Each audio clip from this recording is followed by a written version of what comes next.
Cardinals Corner from Arizona Sports.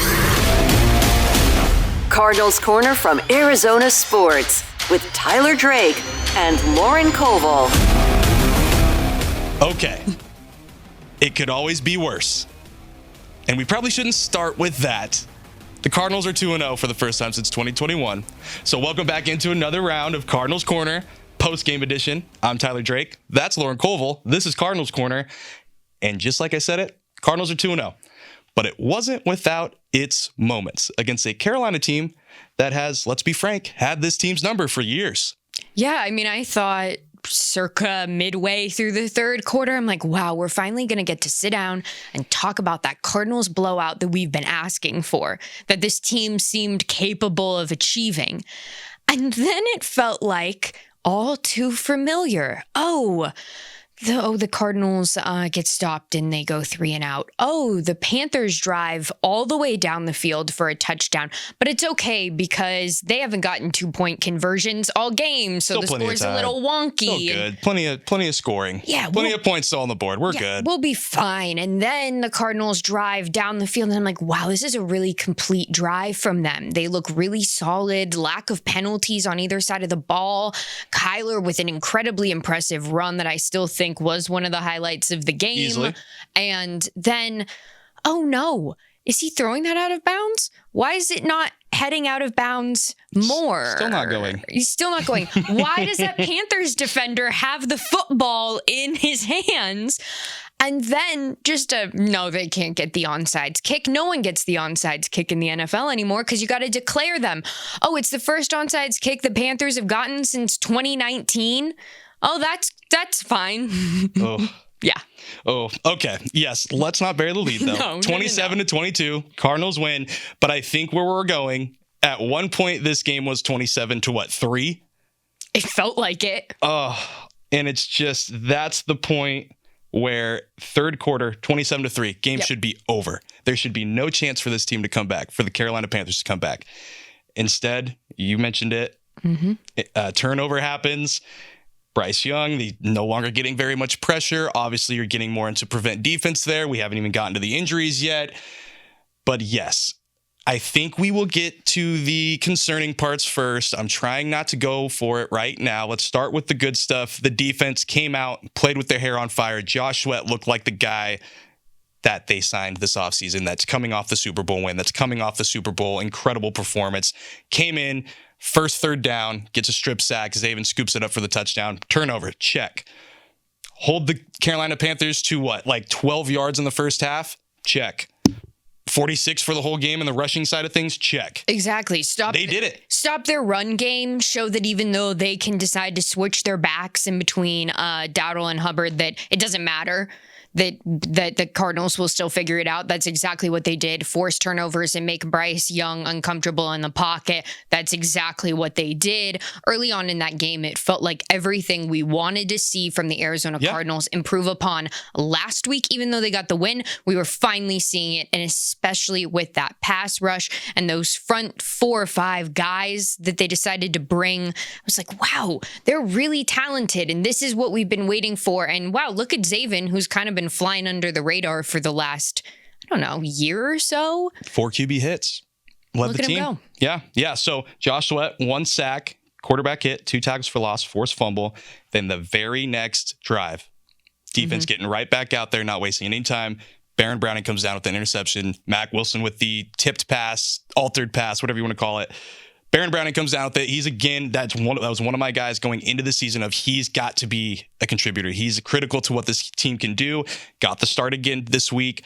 He had a great game, in my opinion. I loved what we continue to see. They keep using him a little bit differently. He was lining up really far outside a couple of those times. So really good stuff there. And yeah, it just felt like everything was going to go their way. And then you look at the offense, and the offense started to sputter right out of the gate. And then, yes, there was that flash to end the half. Efficient, awesome, 47 seconds of work, got down the field, scored, came back around in the third, got the ball back, scored. That's exactly what you want to do. That's exactly what you want to see this offense do. But at the same time, still lacking, especially when you look at the run game. This Carolina defense is not good. And they have given up before today, 7 straight games of at least 200 yards on the ground, dating back to last year. And then what do we see this go around? We see 82 yards and 22 carries, 3.7 average, long of 30, 1 touchdown. Long of 30. Take that long out. It's a really, really, really tough sledding day for this offense. And we'd said it all last year that what does this Arizona Cardinals offense build itself around? The bread and butter of the run game. And that being James Conner, and week 1, that being a very dynamic Trey Benson in the run game. Getting a little bit more of an idea what he can do, just about in between 70-30, 60-40 on their shares there in the first game. So I think heading into the second game, that was a respectable thought.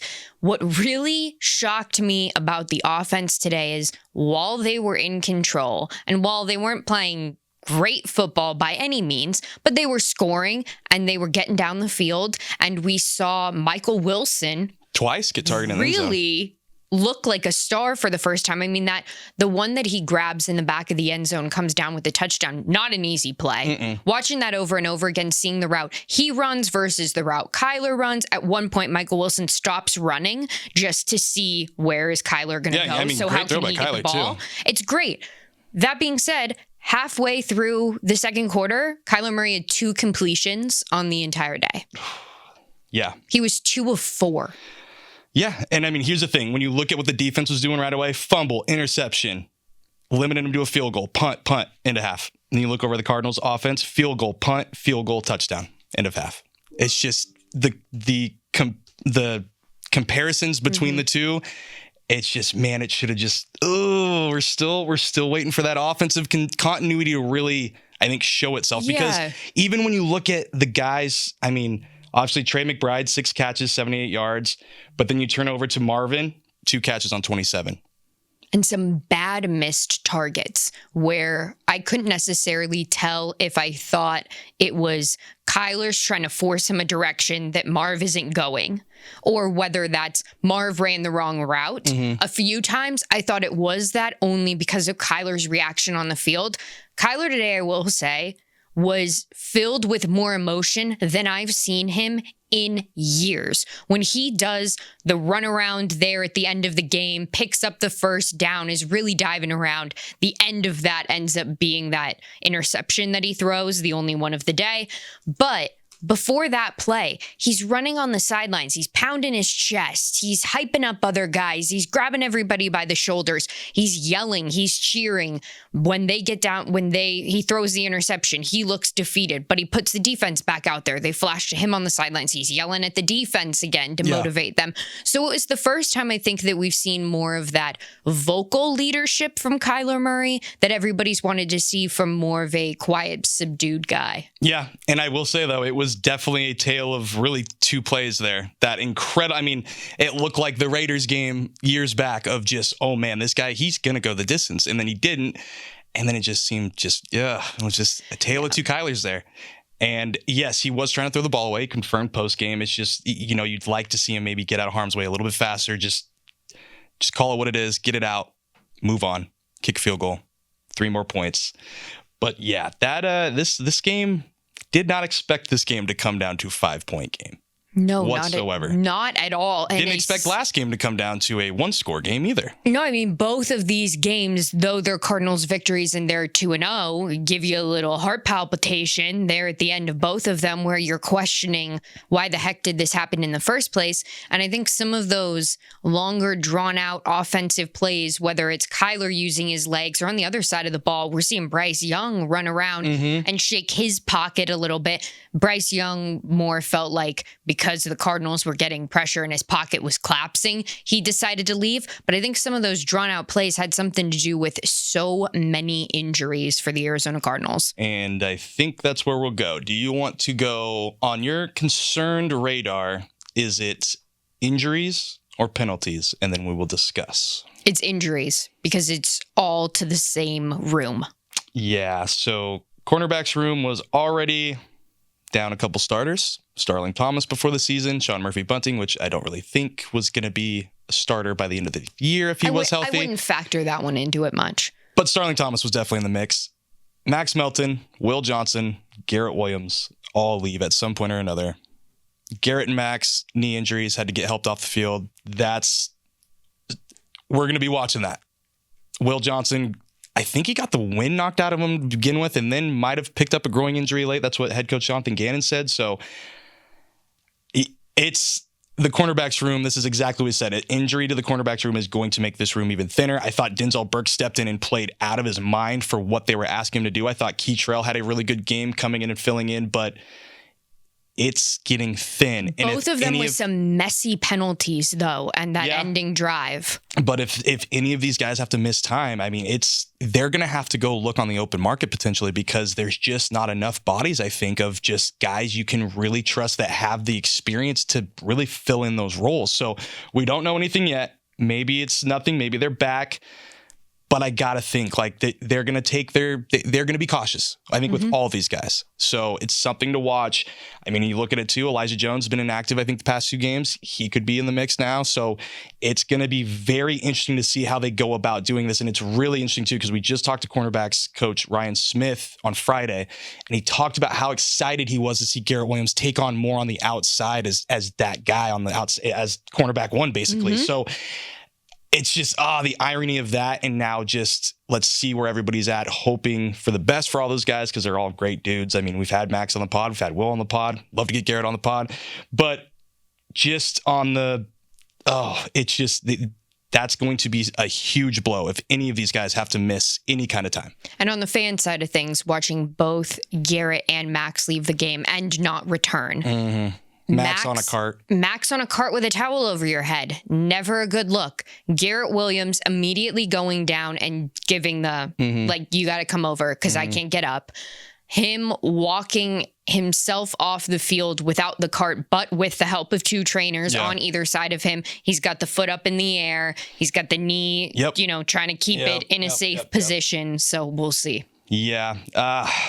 Just tough. I mean, it's adversity. I mean, they were already down Tip Ryman. Kyler talked about, losing their mauler this week. And that did, I think, have a huge impact on the run game and getting guys burst free. I mean, you saw John Gaines fill in at fullback. You saw Kelvin Beachum come out and line up on the outside of Jonah Williams a couple times. Speaking of Jonah Williams, I'm getting close to saying, let's see what Kelvin's got. I just think if it keeps getting messy and we're not seeing this run game that has been so dominant under Drew Petzing in this offense that has been talked about, all of the continuity that they've had, I think there might need to be a switch there. And who knows where Will Hernandez is, but that might also be something that might need to just be changed up to see if that will be the missing link or whatever.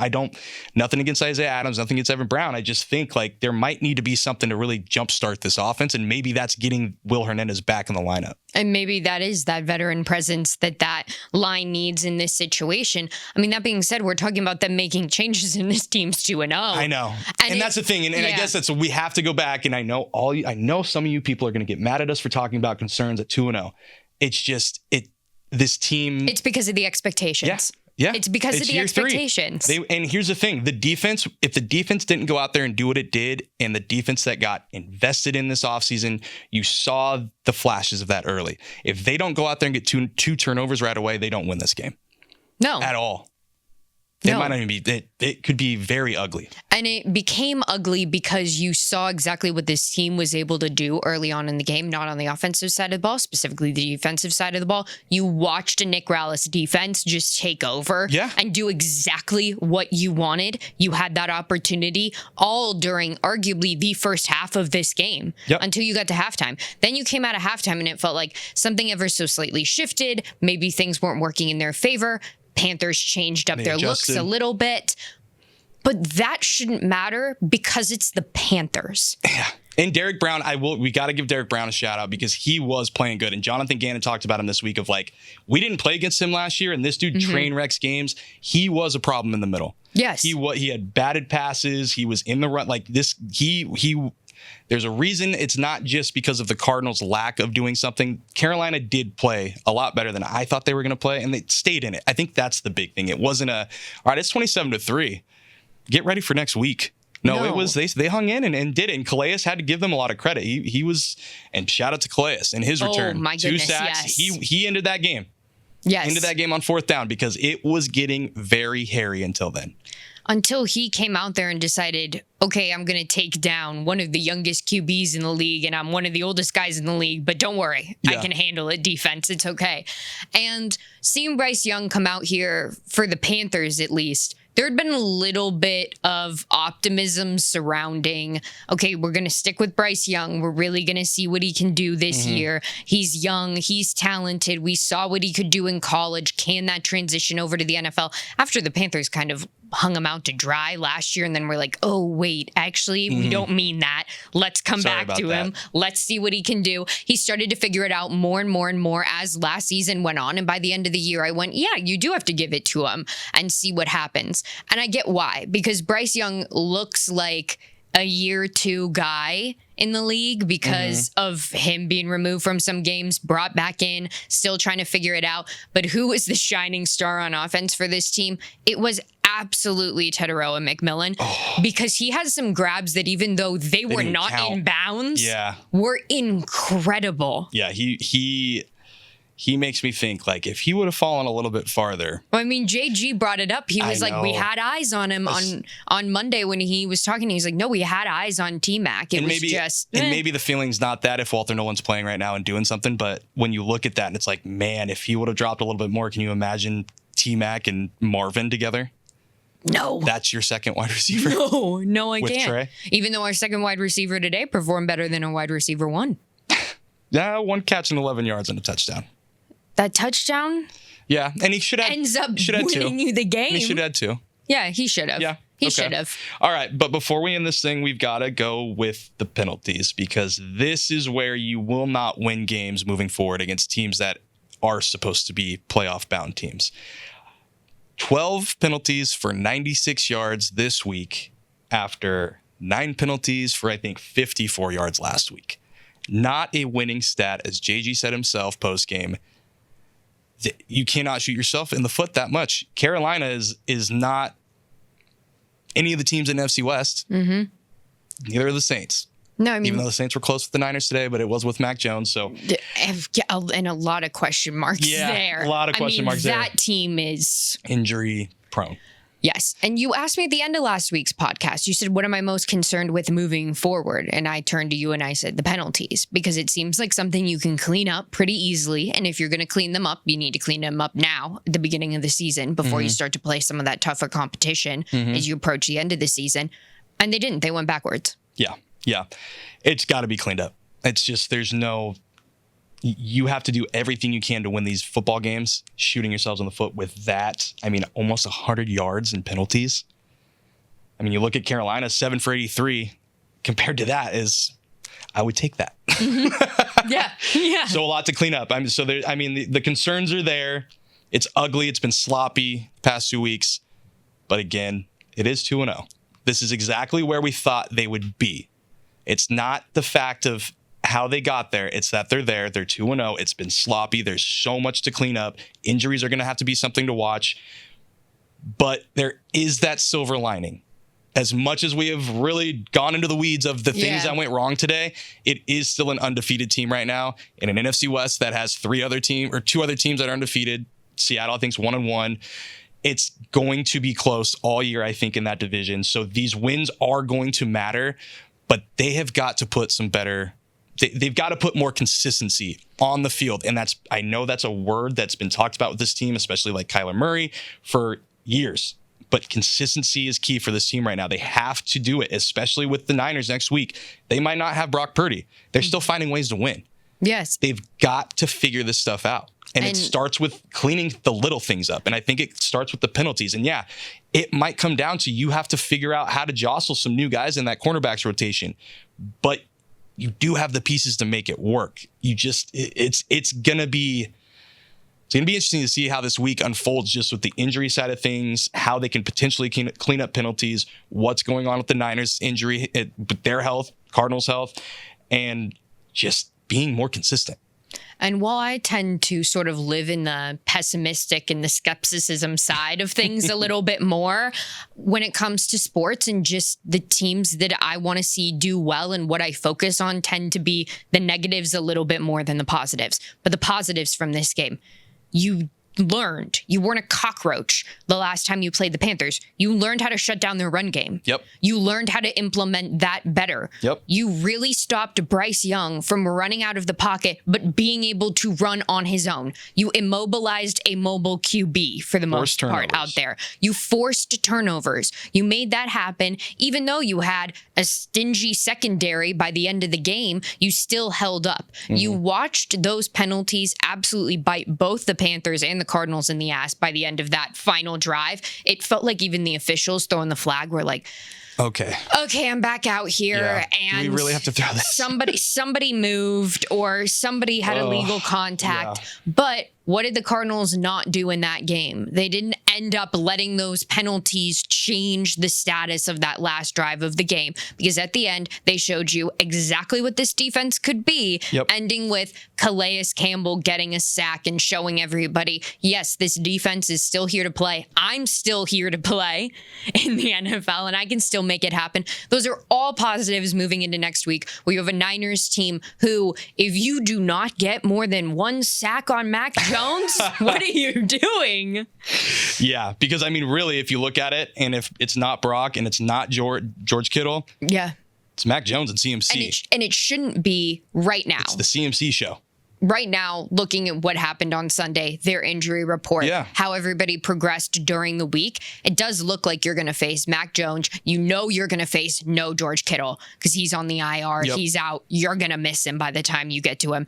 Then it's Juwan Jennings is questionable. Yes, he plays today, but how does he go through a week of practice? I mean, you and Mac Jones out there throwing touchdowns to a rookie tight end trying to figure it all out. And it's like, okay, because that's where the Niners are at right now. He played pretty good, Mac Jones. He did. 3 touchdowns, 279 yards, but threw it a lot. So, yeah, definitely going to be something to watch. And you were against the Saints. Against the Saints, who the Saints are keeping things close, a lot closer than I expected them to. So, kudos to them. Spencer Rattler not looking as rattled as I thought he was going to be this year. So, was that a joke?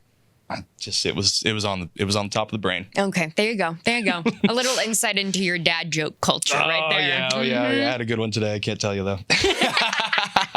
All right. We'll get out of here. We'll try to be more optimistic, but hey, 27-22, Cardinals get the win. They're 2-0. First time since 2021, which I guess until they lose a game, it's going to be, I think they got about 7-0 until we have to go farther back than 2021. Yep. So, it's a good starting point. It's, again, I think Dan Bickley said it right. ArizonaSports.com. Go check out that and all the other good written content there. He talked about, yes, like we said earlier, this is not the team we expected to really see on the field, but it is the record we expected. That does matter for something. They haven't completely shot themselves in the foot. No. It could always be worse, as Kyler Murray said. They could be 1-1. They could be 0-2. Instead, they're sloppy, inconsistent, laundry all over the field. Still come out with wins. That has to mean something. Last year, they would not win these games. And that being said, we should be sitting here a week from now going through 3-0. We should. And until then, keep it locked on the Arizona Sports app, 98.7 at ArizonaSports.com. Follow the show at AZ Cards Corner. Follow Lauren at Colville_Lauren. You can follow me at TDrake for sports on really just about every social media account ever. Known to man. Yep. Follow us there. And yes, we'll be back this week. Preview the game. Niners, Cardinals will be in San Francisco, or Santa Clara, I should say. Yes. And then we'll be back here to break it all down once again, like we always do. We'll see you next time.